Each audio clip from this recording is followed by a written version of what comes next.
Et avec Anissa Mbida, Nikos. On connaît ces radars à l'entrée des villes qui affichent notre vitesse mais qui ne flashent pas. C'est ce qu'on appelle les radars pédagogiques.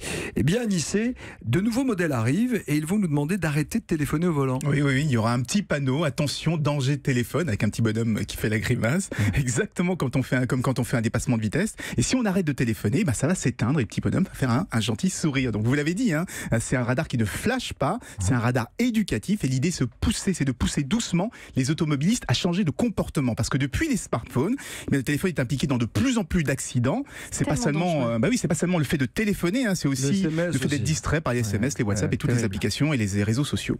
Mais comment ça marche? Comment le radar sait que je téléphone à ce moment-là? C'est assez malin, parce que ce qu'ils ont réussi à faire, ce qui est assez malin, c'est qu'ils ont réussi à analyser toutes les ondes du téléphone portable. Et comme ça, ils sont capables de savoir le moment où on est en train de téléphoner, le moment où on est en train de taper son SMS, où on est en train d'utiliser une application. Il y a juste un petit problème, c'est qu'ils sont incapables de savoir si c'est le conducteur ou si c'est un passager qui est en train de téléphoner. Dans tous les cas, le radar va s'activer et c'est pour ça que ça reste un radar pédagogique et qui ne verbalise pas automatiquement. Mais ça existe, je sais pas, des radars anti-téléphone automatiques? Oui. Alors ça existe. J'en ai parlé ici même il y a quelques mois. Alors ils sont utilisés en Australie et en Angleterre.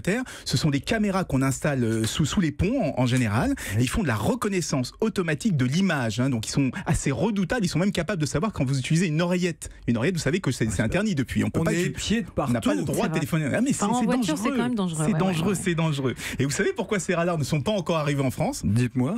Mais parce qu'ils ont été conçus pour une conduite à droite. Ils ont été fabriqués par des Australiens. Ils sont utilisés en Angleterre. Donc si on les utilisait tels quels, ils flasheraient que le passager. Mais rassurez-vous ou inquiétez-vous, on n'y coupera pas. Ça finira par arriver en France. Et on le rappelle, sérieusement, le portable en voiture, c'est 135 € d'amende et 3 points de moins sur le permis de conduire, même si vous êtes à l'arrêt et même si vous utilisez un kit main libre.